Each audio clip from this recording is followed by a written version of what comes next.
Мен орыс тілі және әдебиеті пәні мұғалімі Таштемирова Земфира Ахметқызы.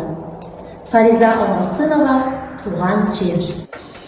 О, туған жер, кең пейіл құшағың кен, саған көңіл бұлқынар күшті ағынмен, сағынышымды қанат қып саған қарайын, балапандай талпынып ұшамын мен.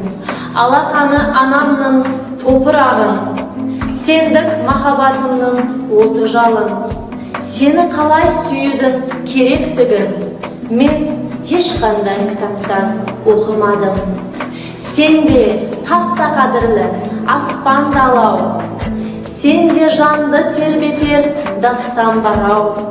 Менің мынау өмірге құштарлығым сені жақсы көруден басталған ау.